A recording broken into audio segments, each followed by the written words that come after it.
Bismillahirrahmanirrahim. Assalamualaikum warahmatullahi wabarakatuh.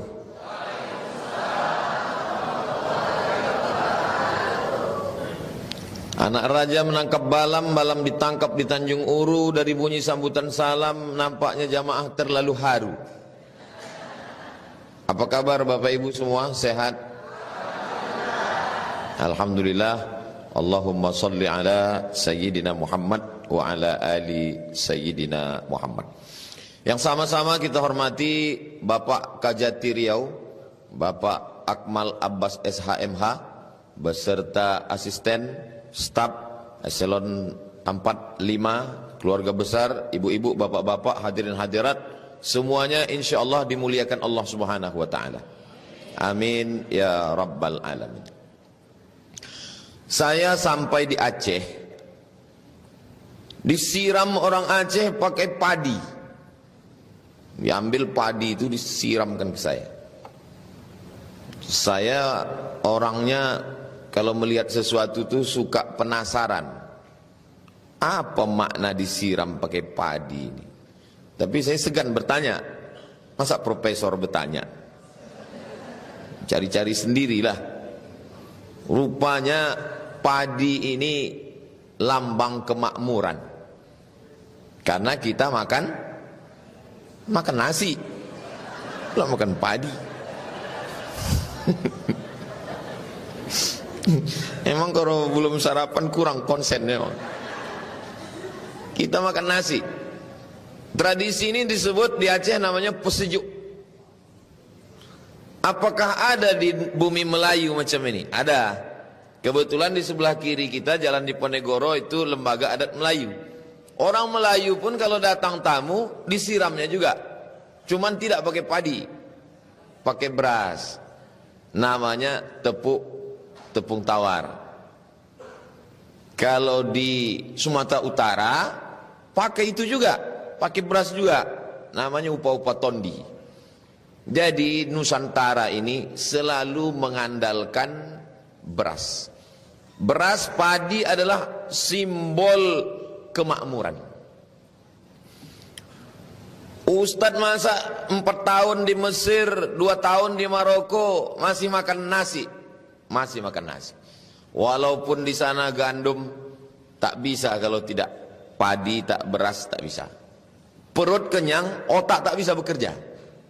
Pernah saya coba makan gandum itu pagi. Gandum itu kalau yang kering itu, tanya Ustadz Al-Nob Dinar, Ketua Yayasan Tabung Wakaf Umat. Dimakan gandum yang kering itu, ish namanya, dimakan jam 8 pagi, jam 4 sore baru lapar. Perut kenyang, otak tak bisa bekerja. Karena kita sudah terbiasa makan nasi. Jadi ibu jangan terlalu diet. Nanti otak tak bekerja. Makan aja. Nah, ini. Jadi padi, beras itu adalah simbol lambang kemakmuran. Kenapa Ustaz tiba-tiba ingat padi pagi ini? Karena lambang di depan ini padi. Ini padi. Lalu di samping padi ini ada kapas. Padi di sebelah kanan, kapas sebelah kiri. Kenapa kapas? Kapas itu, pokok kapas kalau musim panas, daunnya gugur. Kenapa dia menggugurkan daunnya? Untuk mengurangi menyerap cairan.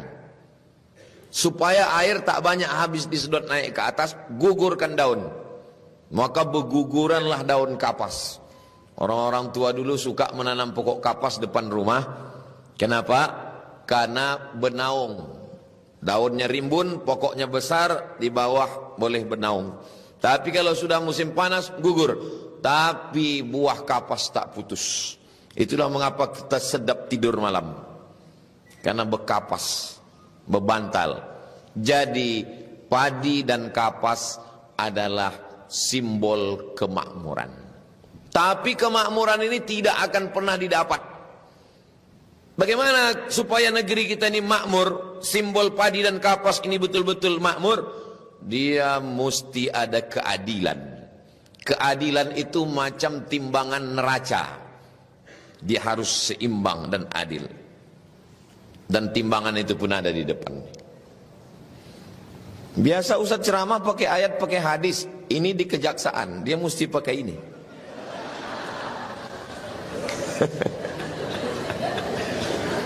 I'dilu kata Allah, bersikap adillah kamu. Huwa aqrabu littaqwa. Nanti kalau saya khutbah Jumat, salah satu dari 5 rukun khutbah, pertama memuji Allah alhamdulillah, yang kedua bersolawat, yang ketiga ayat, yang keempat wasiat takwa, yang kelima doa. Apa yang paling mendekati kepada takwa? Adil. Tapi adil tak nampak. Macam mana nampaknya adil? Ketika neraca timbangan seimbang, barulah dia adil. Dari ujung tepi Sungai Siak, air pelabuhan Sungai Duku, sampai ke airport udara, sepanjang kantor, itu kantor yang paling adil itu kantor kejaksaan. Kenapa begitu? Karena ini yang cuman pakai neraca. Kenapa Ustaz bilang kejaksaan ini paling adil? Karena kebetulan saya ceramah di sini. Kalau di Polda nanti saya ceramah, saya bilang Polda itu paling adil. Kenapa lambang kejaksaan itu tidak timbangan duduk, macam timbangan ikan di pasar? Tak nampak keadilan. Dia keadilan itu baru nampak kalau pakai timbang neraca. Dan mata yang paling tajam menengok timbangan adalah mata ibu-ibu. Membaca Yasin tak nampak titiknya, membaca Quran tak nampak barisnya. Tapi kalau menengok timbangan di pasar, tajam matanya. Itu mengapa lambangnya itu perempuan yang memegang timbangan. Kenapa matanya ditutup? Matanya ditutup supaya dia menegakkan keadilan. Tak bisa dibedakannya mana diplomat, mana penjual tomat, mana Ustaz Somad. Simbol keadilan. Ustaz Somad tidak bisa menegakkan keadilan. Kenapa? Karena dia cuma punya suara. Dia cuma bisa khutbah, ceramah, tausiah, tablik akbar. Yang bisa menegakkan keadilan itu siapa? Kejaksaan. Kenapa? Karena dia punya pedang. Itu kenapa neraca timbangan, tegaknya keadilan itu mesti dengan pedang. Mana pedangnya Pak Ustaz? Ini ada pedang. Maka setiap bapak-bapak jaksa ini di rumah, saya yakin ada pedang. Bininya cuma punya pisau aja, dia punya pedang. Keadilan tidak bisa ditegakkan dengan kata-kata. 1000 fatwa kalah dengan 1 keputusan. Kenapa?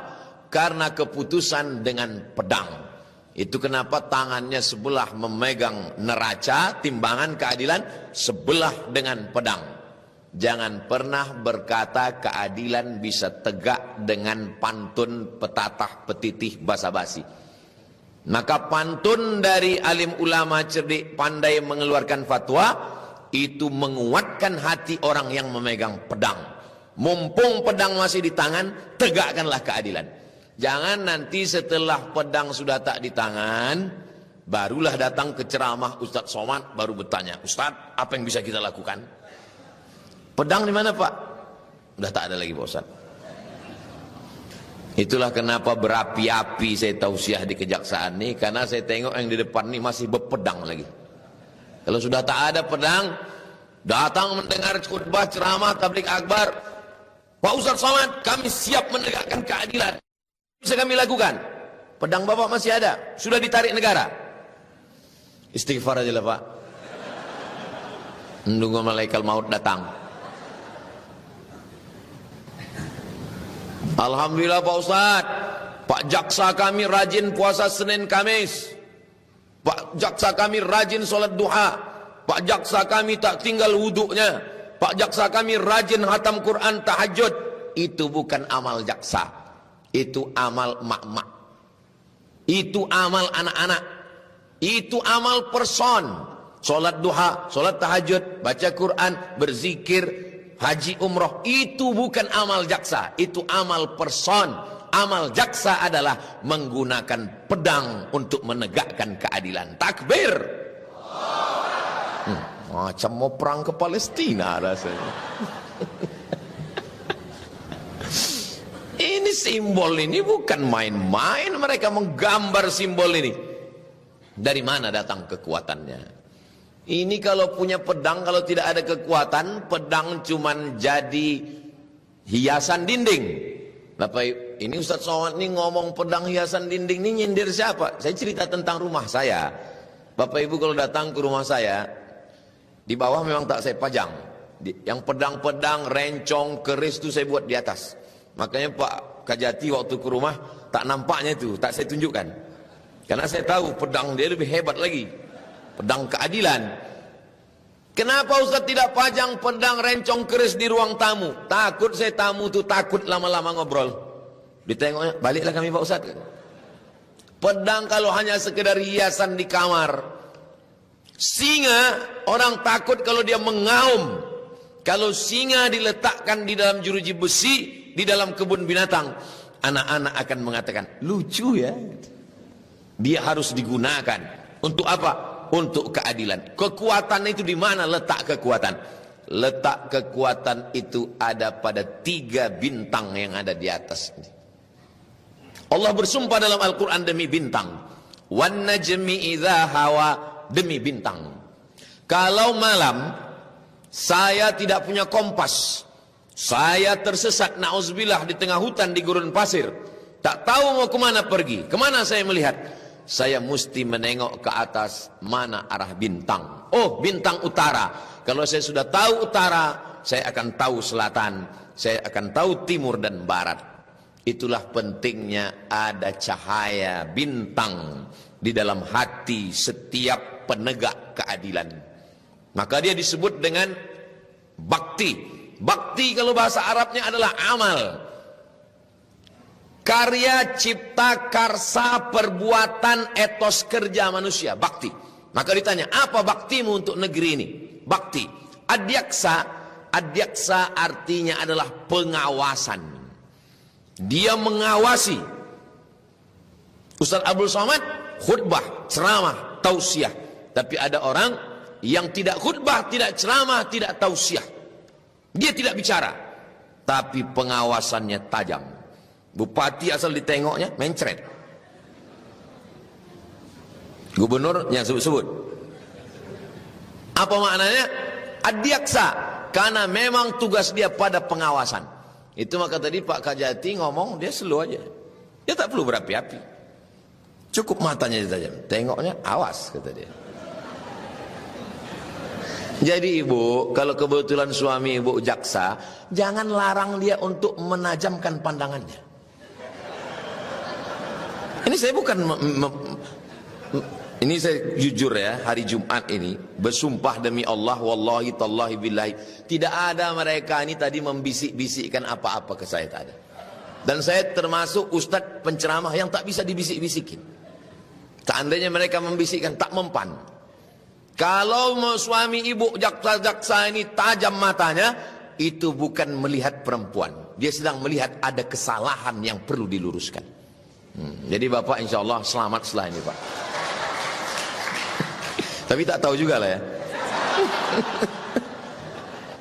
Apa yang dimuliakan Allah Subhanahu wa ta'ala. Kekuatan itu bukan datang dari diri Bapak. Bapak-bapak jaksa dikumpulkan di hotel, dipanggil motivator dari Jakarta. Bapak mesti semangat. Nggak bisa. Dia mesti datang cahaya dari Allah Subhanahu wa ta'ala. Bintang bukan Allah. Dulu orang menyembah bintang. Bintang bukan Allah.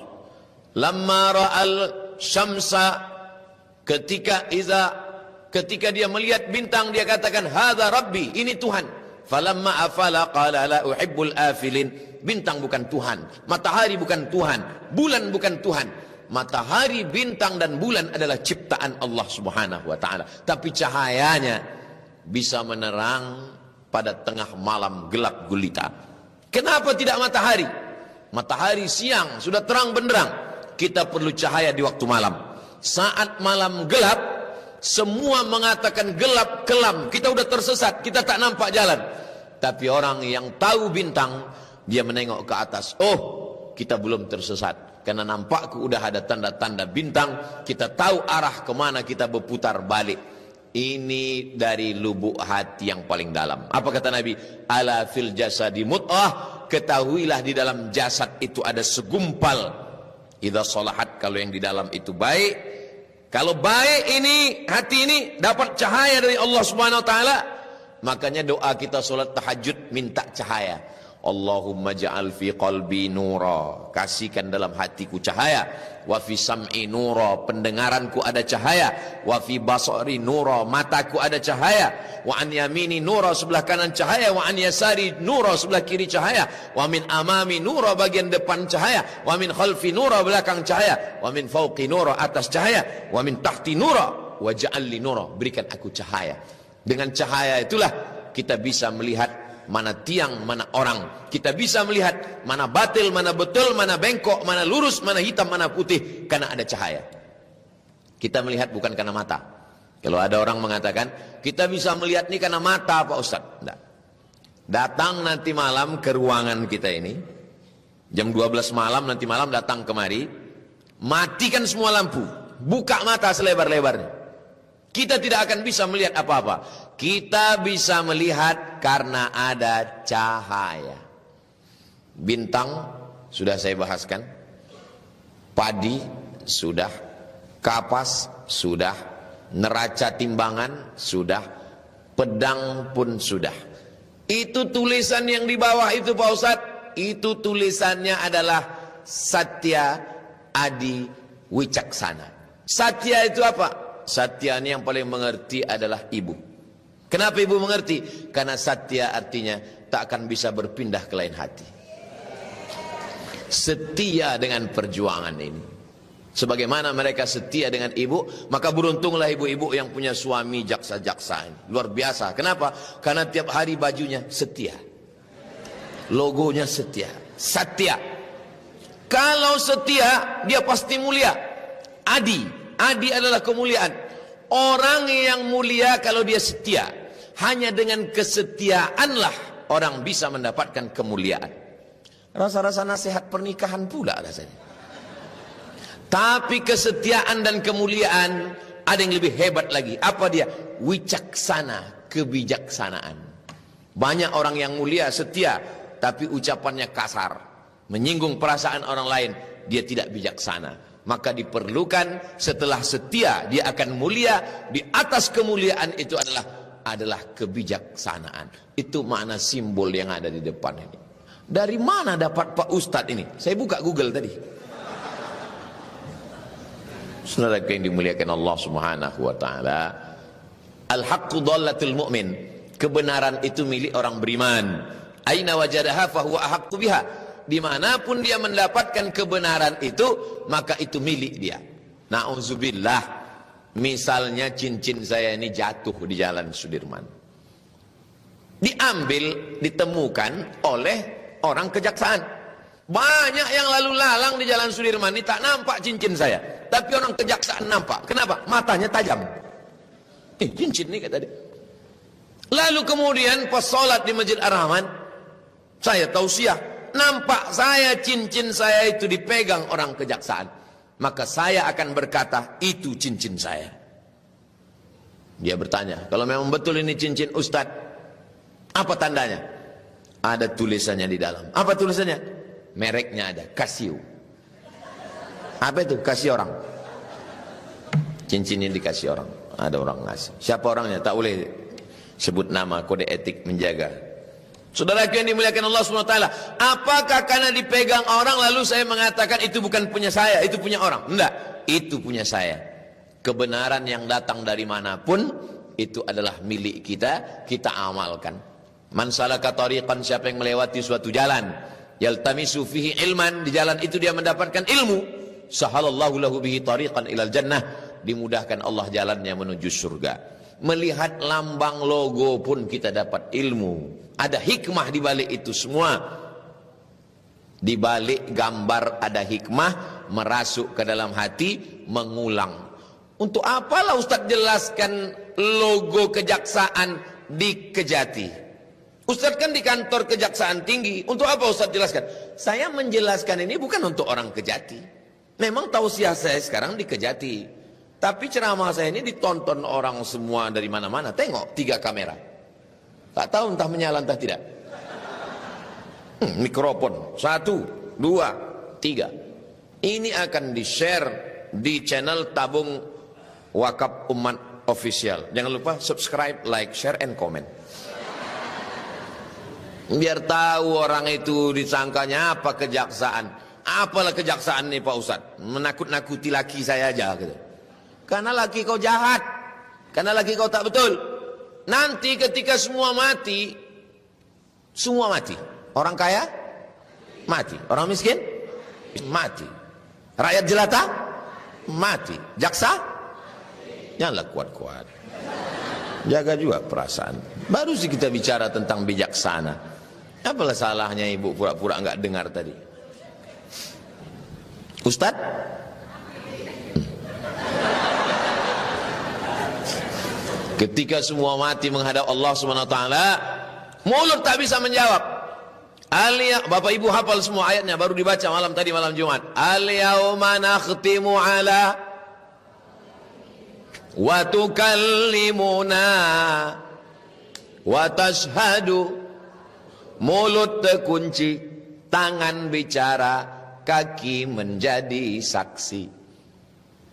Yang selama ini menuntut di pengadilan, siapa itu? Inilah dia orang-orang kejaksaan ini.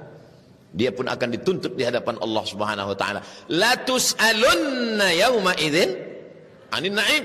Semua akan disoal, semua akan ditanya, semua akan diminta pertanggungjawaban di hadapan Allah Subhanahu wa taala. Hei hakim, kenapa kau putuskan begini hakim? Kenapa kau tidak menaikkan perkara ini hakim? Kenapa kau tidak menuntut ini hakim? Tentu hakim membela diri. Kata hakim, aku tak menuntut. Kenapa? Karena jaksa tak menuntut.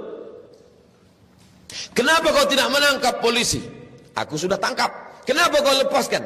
Karena kata jaksa tak bersalah. Semua kita akan diminta tanggung jawab di hadapan Allah Subhanahu wa taala.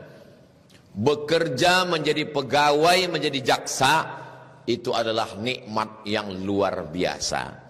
Pekerjaan yang bagi sebagian orang membosankan, memuakkan, itu adalah pekerjaan yang diidam-idamkan bagi mereka yang ikut tes CPNS udah tak lulus-lulus selama 10 tahun. Kantor yang menurut Anda adalah tempat memuakkan, membosankan. Muak kali aku mau masuk kantor nih. Kalau sudah petang sore Ahad, besok Senin, bosan kali aku mau ke kantor. Itu adalah tempat yang diidam-idamkan orang yang cita-citanya ingin jadi jaksa. Berapa banyak orang lewat di Jalan Sudirman ini tak lampaknya lampu merah. Saking kan menengok kantor jaksa, ingin betul masuk di kejaksaan. Yang Ustadz bicarakan ini siapa? Yang saya bicarakan ini bukan orang lain, saya sendiri. Saya pulang ke Pekanbaru ini tahun 2008, bulan Agustus. Sekarang tahun 2024, berarti udah 16 tahun saya balik ke Pekanbaru. Baru inilah saya ceramah di kantor kejaksaan. Jangan tepuk tangan, masih banyak lagi, jangan tepuk tangan.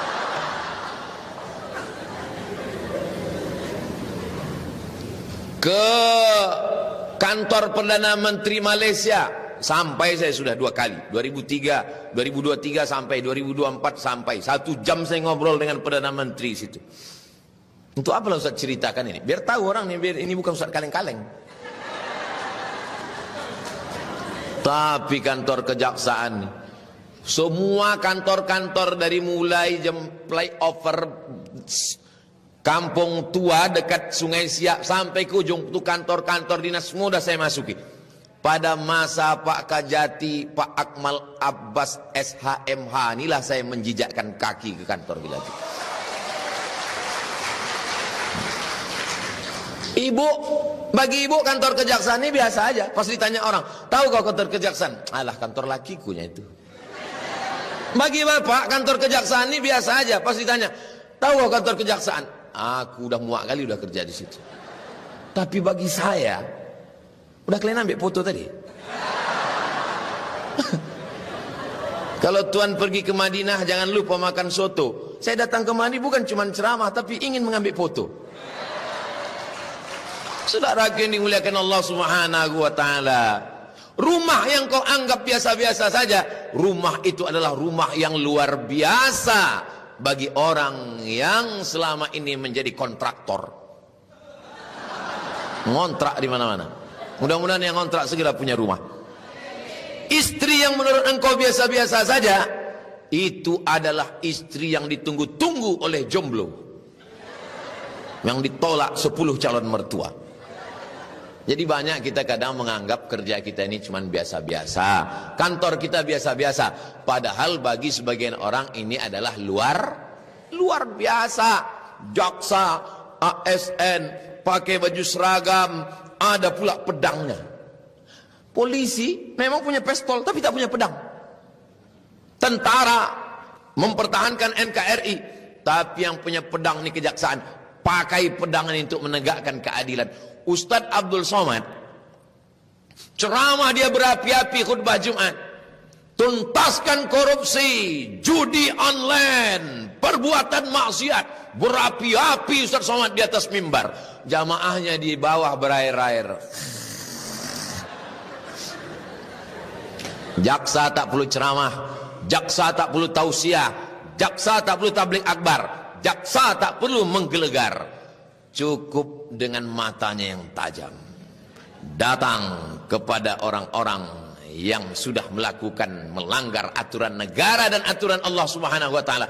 Itulah amal soleh yang akan dia bawa menghadap Allah Subhanahu wa taala.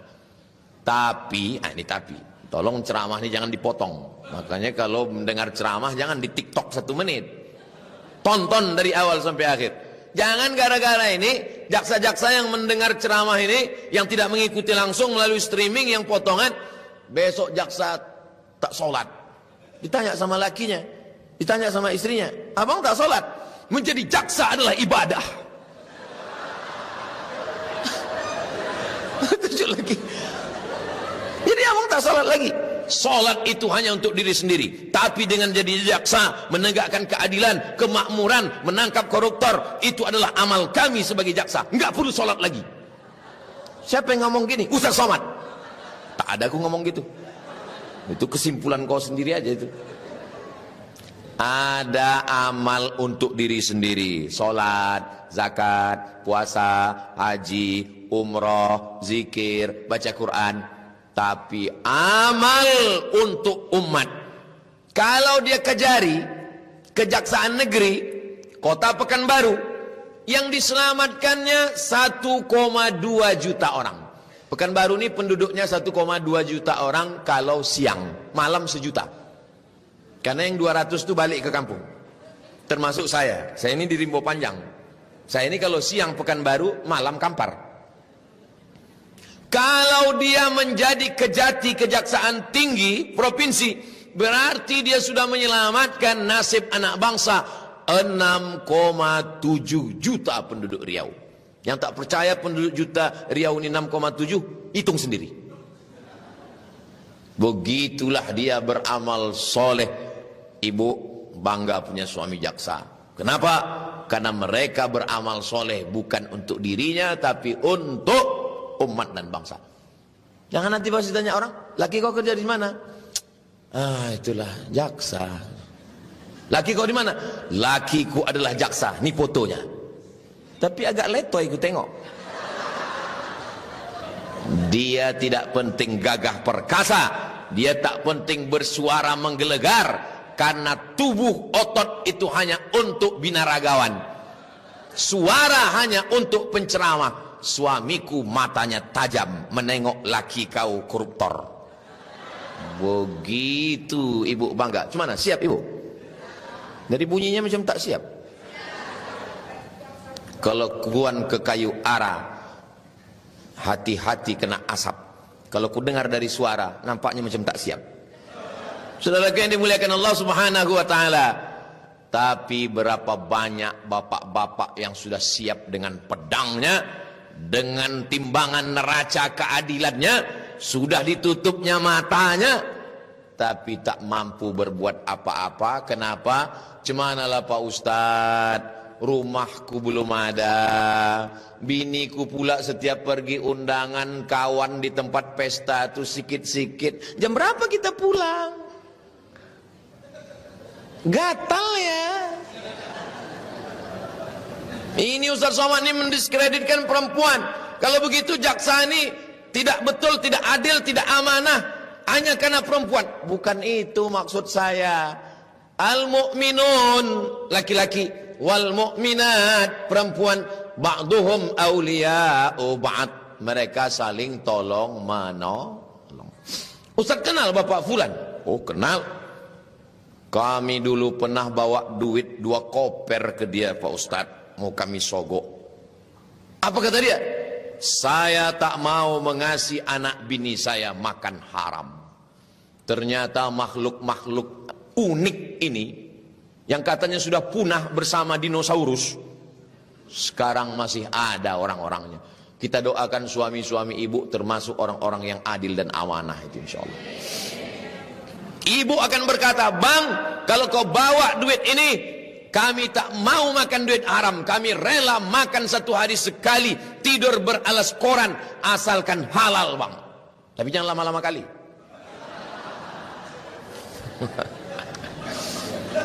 Ayyuma lahmin, setiap daging di badan, nabata min haramin, kalau dia tumbuh dari yang haram, fannaru aulabih, tempatnya adalah api neraka.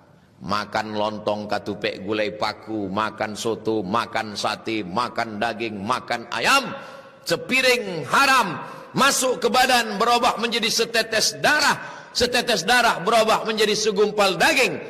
Daging yang haram tempatnya adalah api neraka. Padahal tiap pagi, tiap petang kita berdoa, Rabbana atina fid dunya hasanah wa fil akhirati hasanah wa qina azabannar. Tapi melihat dari jilbab ibu-ibu, melihat dari tata krama, sopan santun, budi bahasanya, saya yakin dan percaya kenapa bapak-bapak jaksa ini adil, amanah, setia, bijaksana, itu karena didampingi oleh perempuan yang luar biasa. Alah, malu pula dia yang bilang amin. Di balik laki-laki yang hebat dan perkasa ada 2 perempuan yang luar biasa. Takut orang yang bilang amin. Yang pertama istrinya, yang kedua adalah ibunya. Ibu sekarang sebagai istri, tapi ibu juga nanti akan menjadi seorang ibu yang melahirkan anak-anak 9 bulan 10 hari ibu kandung. Ibu mengandung 9 bulan 10 hari. Alhamdulillah. Di tempat lain udah 4 bulan aja sekarang. Nikah Januari, Mei kita diundang. Ustaz datang akikah ya? Kemarin kau undang aku datang Januari, ini Mei cepat kali. Ini Pak Ustaz edisi minimalis gitu.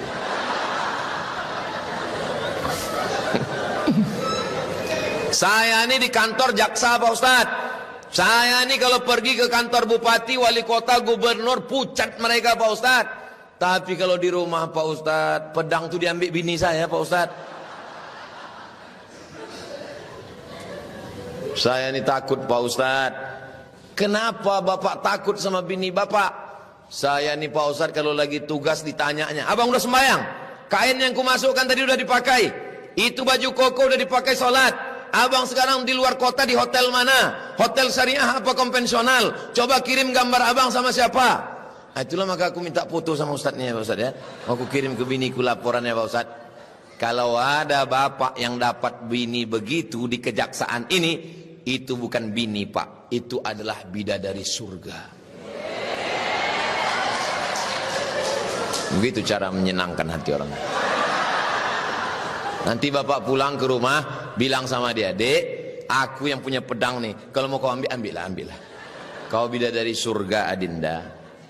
Jadi aku bidadari surga bang? Iya, tapi aku gemuk bang, kata dia. Kau memang bidadari surga, tapi diturunkan Allah di dekat restoran.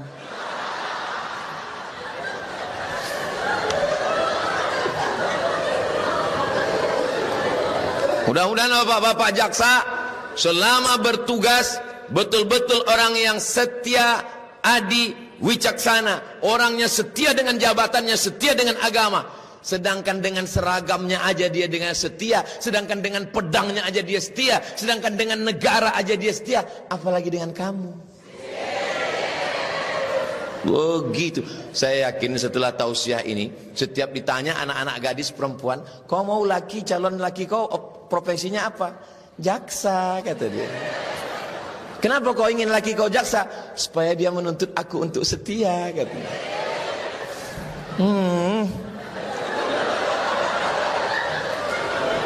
Saya bercerita begini ini mengasih motivasi bagi yang belum nikah. Yang senyum yang udah beranak 3 pula.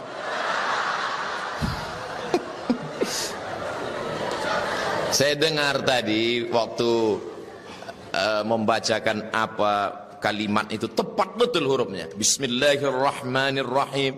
Alhamdulillahirabbil alamin wassalatu wassalam. Dalam hati saya, ini pemain asli atau naturalisasi ini? Rupanya Pak Kajati tahu apa yang terlintas di hati saya. Sebelum saya tanya, itu Pak Ustadz pegawai Kajati dan dia adalah seorang qori, kata dia. Oh, begitulah tajamnya mata batin Kajati itu. Bapak Ibu yang dimuliakan Allah Subhanahu wa taala, maka kalau sudah ibunya baik, istrinya baik. Tapi ini kan bukan istri semua Pak Ustadz. Ini ada juga pegawai. Pegawai aslinya kalian di rumah. Aslinya kalian di rumah, saudariku. Tapi karena hebatnya ajaran Islam, perempuan boleh bekerja, syarat dan ketentuan berlaku. Malang tak dapat ditolak, untung tak dapat diraih. Rangka, rezeki, pertemuan, maut, kuasa Allah Subhanahu wa taala. Sekolah S1, S2, S3, S cendol, S teler, S Bandung, jabatan PNS. Siapa yang bisa menduga jodoh? Kata lakinya, aku tak sanggup membiayai full biaya kita, Dek. Kalau gitu kau kerjalah. Maka ibu boleh bekerja dan boleh pula membagi zakat kepada suami tadi. Boleh. Ibu, zakat ibu, gaji ibu berapa sebulan? 10 juta Pak Ustadz, 2,5%, berarti 250.000. Boleh dikasihnya ke suaminya karena termasuk asnaf 8, fakir miskin. Sini kau fakir miskin? Betul nih Pak Ustadz, boleh kami berzakat kepada suami. Boleh katanya. Itulah hebatnya di kejaksaan. Bapak bergaji 10 juta, amin. Mana ada gaji 10 juta Pak Ustaz? Kita jangan hitung gaji pokok, hitung semua. Uang tunjang, uang sipak, uang sundul, uang sikut, uang tanduk. Nah, 10 juta. Bapak bergaji 10 juta, ibu bergaji 10 juta. Apa beda gaji bapak sama gaji ibu?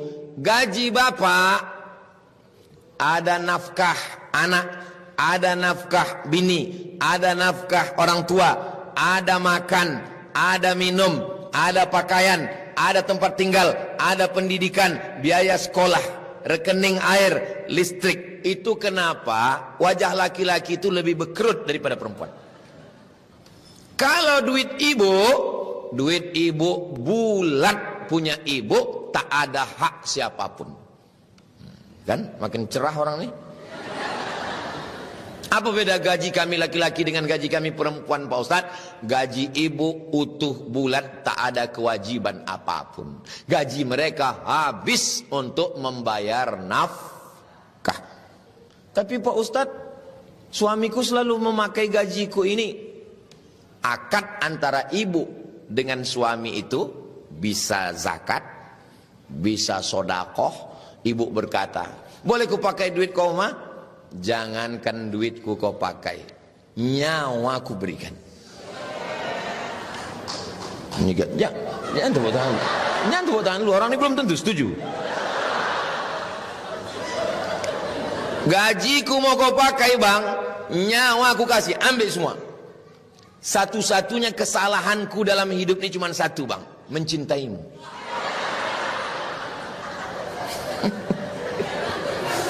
Perempuan nih kalau sudah sayang, semua dia kasihkan. Betul bu? Betul kata orang. Nah, pulang dari sini kalian siap-siap aja lah. Saudari-saudariku yang kalian bekerja, boleh bekerja, syarat dan ketentuan berlaku. Izin suami. Suami itu izin tulus dari lubuk hati paling dalam. Jangan mentang-mentang kalian jaksa, kalian paksa. Kau izin, kalau tidak aku tuntut kau. 2. La tabarrajna tabarrujal jahiliyatil ula. Jangan bersolek-solek jahiliyah. Dulu perempuan menyulam, sekarang semua disulam. Kening kena sulam, bibir kena sulam, dagu kena sulam. Dulu belanja ke pasar bawah bawa kresek, sekarang tak ada lagi kresek. Kresek udah masuk ke muka. Dagu kresek, bibir kresek, namanya oplas. Oplasi kresek. Coba perhatikan, waktu saya menyebut sulam dan kresek tadi, mata saya menghadap ke sana atau ke sini? Ke sini, supaya kalian tak tersinggung. Makanya jangan, kunci mendengar ceramah Ustaz Somad itu satu, jangan tersinggung. Karena ada beberapa jamaah tersinggung, pulang meninggal. Mana tahu yang sudah pernah mencoba berbuat, luruskan niat supaya lakiku setia Pak Ustadz, supaya dia setia adi wicaksana, walaupun alasan ajanya itu. Tapi insya Allah yang lalu-lalu mudah-mudahan diampunkan Allah semuanya, insya Allah. Silap salah dosa diampunkan Allah, amin. Jangan berdua-duaan dengan yang tak mahram. Berangkat dari rumah jam 7, masuk kantor jam 8, makan siang sama kawan sekantor, petang makan siang. Pepatah makan siang tahu sendirilah, no free lunch. Tidak ada makan siang yang gratis. Berawal dari satu ruangan, apa kata orang barat, witing trisno jalaran suko kulino.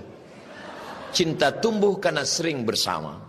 8, 9, 10, 11, 12, 1, 2, 3, 4, 9 jam dengan laki orang, 2 jam dengan laki sendiri. Lama-lama ragu, yang mana laki aku, yang mana laki orang. Berawal dari kedekatan, berawal dari tukaran nomor, berawal dari merasa nyaman, berakhir dengan curhat, terjadilah apa yang terjadi. Kau kenapa jalan sama dia? Udah macam abang aku, udah macam kakak aku, udah macam adik aku, udah macam pakcik aku. Berawal dari macam, berakhir dengan macam-macam. Waspadalah. Selesai saya khutbah, imam selesai sholat, datang jamaah dari belakang memegang tangan saya. Ustaz, saya tanya ada apa? Ustaz makin kuat.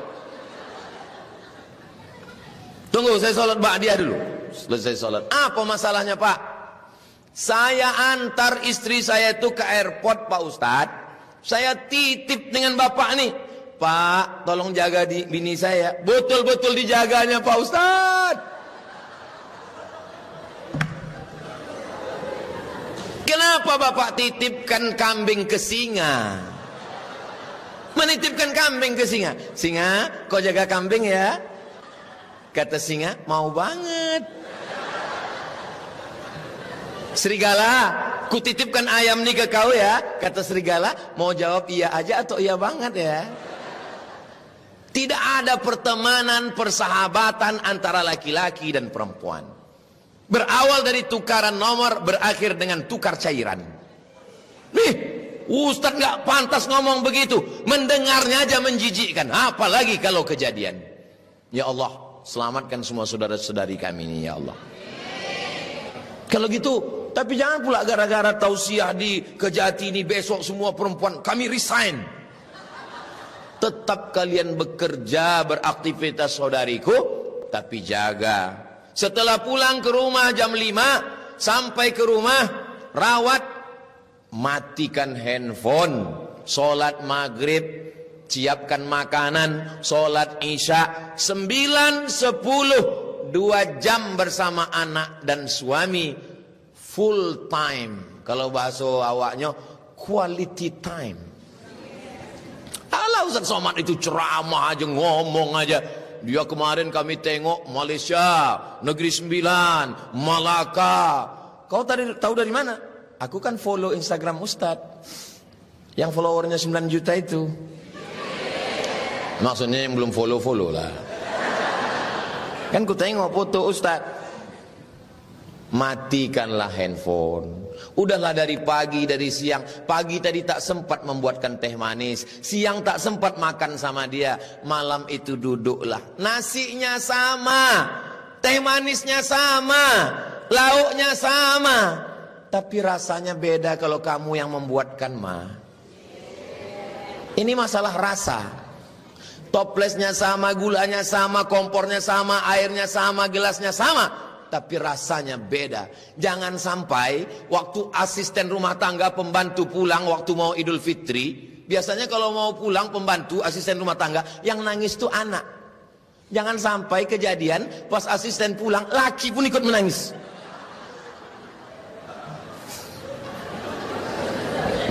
Hari ini ibu boleh tertawa, tapi pas pulang nanti betul juga kata Ustaz itu tadi. Insya Allah Allah menjaga semua keluarga ibu bapak sakinah mawaddah warahmah.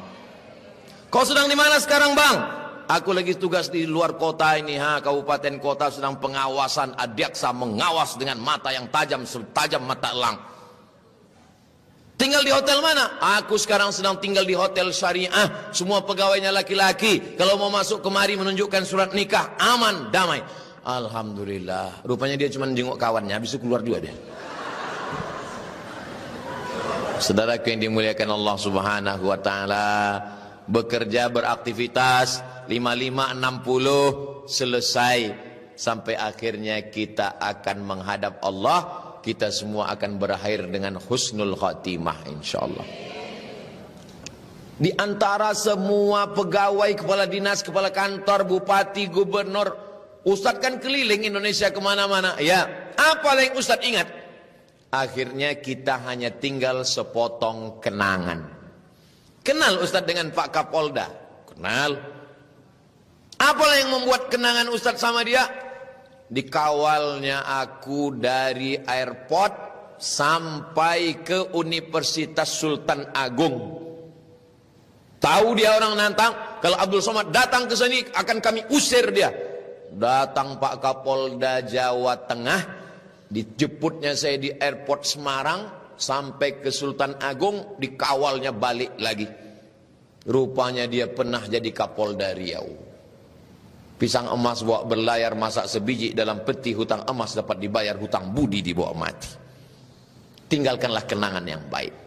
Insya Allah Bapak Ibu semua meninggalkan kenangan yang baik bagi masyarakat Riau, bumi lancang kuning. Meninggalkan kenangan yang baik, jabatan yang baik dipakai untuk yang baik-baik insya Allah. Amin. Ustadz Al-Nob Dinar ini ketua Yayasan Tabung Wakaf Umat. Dia ini ketua yayasan sampai hari kiamat, tak diganti-ganti. Kenapa begitu? Karena nama dia Ustadz Al-Nob Dinar. Dinar itu artinya uang emas. Kenapa dia dipilih jadi ketua? Karena dia tidak akan korupsi, karena namanya uang emas. Dinar. Kalau rial masih ragu kita. Mohon maaf Pak Sahrial, yang tersinggung. Nama dia Al-Nob Dinar. Yayasannya terletak setelah jembatan Leton. Dari sini Leton, itu ada simpang, namanya Simpang Bingung. Di Riau ini ada Simpang Bingung, di Rokan Hilir ada namanya Simpang Benar. Jadi di Riau ini dari kebingungan mencari kebenaran itu 7 jam.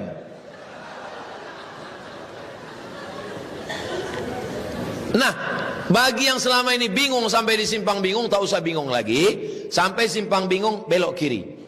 Disitulah dia Yayasan Tabung Wakaf Umat. Sekarang sudah masuk tahun keempat. Santrinya 1 tahun 25 orang, gratis.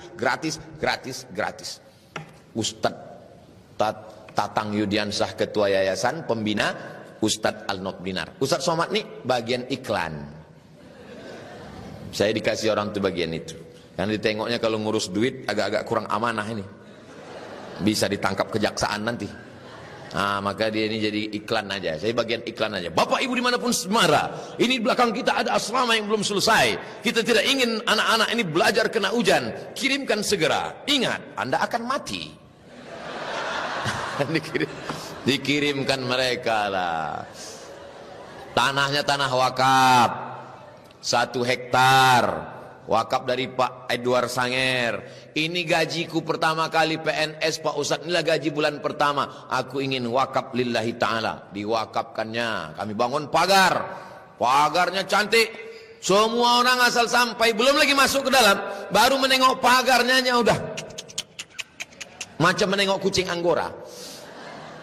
Jadi nanti Bapak Ibu ada kesempatan, panjang umur, sehat badan, tolong jenguk pesantren Nurul Azhar, Yayasan Tabung Wakaf Umat, 500 meter, 200 meter sebelum TPU Covid, makam Ustadz Tengku Zulkarnain. Nah, jadi slogannya, sebelum ke TPU singgahlah ke YTWU. Kalau sudah ke TPU jangan datang lagi ke YTWU. Tak usah datang lagi. Kalau Bapak Ibu udah ke TPU, datang ke tempat tak kami jawab. Assalamualaikum Ustaz. Tak usah datang lagi tuh saya. Ada orang sakit, dihidupkan lilin. Waktu itu belum ada PLN. Jadi orang ini sakit, hidupkan lilin. Begitu yang sakit ini meninggal, mati, hembusan terakhir, mati, langsung ulama yang ada di samping itu menghembus lilin itu. Gelaplah ruangan itu. Marah orang, kenapa kau hembus lilin? Tadi waktu dia hidup, lilin ini punya dia. Tapi setelah dia mati, lilin ini punya ahli warisnya. Dan ahli warisnya belum tentu izin lilin ini kita pakai. Haram kita pakai lilin ini. Begitulah mobil, rumah yang ibu bapak miliki sekarang. Berakhir napas terakhir, bukan punya ibu lagi, bukan punya bapak lagi. Punya siapa? Punya Yayasan Tabung Wakaf Umat. Mau nangislah ibu-ibu di tepi liang lahat. Saya seringkali saya mengantar jenazah untuk ngambil pelajaran. Hai Abdul Somad, kau jangan cuma ceramah aja. Tengok liang lahat tuh Abdul Somad. Saya tengok, mau nangislah istrinya. Abang, jangan tinggalkan kami bang, aku mau masuk ke dalam. Ada ustaz-ustaz di samping itu melarang. Jangan bu, jangan bu. Saya tak ada, saya larang, saya diam aja. Saya mau nengok, betul tak dia mau masuk ini? Mana ada mau masuk. Ini kan kita lagi sedang di dalam nih. Orang di luar itu kan tak tahu. Ini saya dari lubuk hati yang paling dalam lah. Kalau suami meninggal, ibu mau ikut? Jelas Pak. Tidak katanya. Tolong Pak Kajari, Pak Kajati, jangan undang lagi Ustaz Somad ini merusak hubungan kami ini. Saya tak ada maksud buruk, saya tidak provokator. Saya cuma mau menyadarkan bahwa kalau kita mati, semuanya tinggal. Rumah besar tinggal, mobil besar tinggal, bini besar tinggal. Yang kekal abadi tinggal amal soleh. Ayalah salah. Sempat-sempatkan ngambil sembahyang solat di masjid. Di kantor Kejati ini ada masjid. Saya pura-pura nanya aja sebetulnya. Dari menjawab spontan tadi, itu saya yakin orang Kejati ini ke masjid. Tapi pas saya tanya tadi, di kantor Kejati ada masjid? Tanya, ada masjid. Sempat-sempatkan ke masjid. Bayar zakat sempat-sempatkan. Kau kenapa tak bersedekah? Aku banyak betul tanggunganku sekarang, anakku sekolah. Nantilah kalau anak udah kuliah, rupanya makin kuliah, UKT naik. Nantilah kalau anakku ini nanti udah kerja, insya Allah aku bersedekah. Pas anak udah kerja tak juga bersedekah. Kenapa? Persiapan untuk nikah anak. Mahar naik pula harga mahar. Nantilah kalau anak udah nikah, rupanya anak udah nikah tak juga bersedekah. Kenapa? Persiapan cucu mau operasi sesar. Nauzubillah. Sampai mati takkan pernah bersedekah. Sempat-sempatkan selagi mampu, sempat-sempatkan selagi ada, sampai masanya nanti kita mau. Tapi kesempatan sudah berakhir. Rasanya sudah. Tadi saya dikasih tahu jam 11 Pak Ustadz. Sudah jam 11 lewat 15. Begitu rupanya kalau kita ceramah di tempat orang yang hatinya terbuka. Lancar aja saya mengamal. Padahal tadi tempat yang paling saya grogi ceramah hari inilah. Jam 8 pengadilan. Jam 10 kejaksaan. Ini memang hari stres hari ini. Pengadilan, kejaksaan.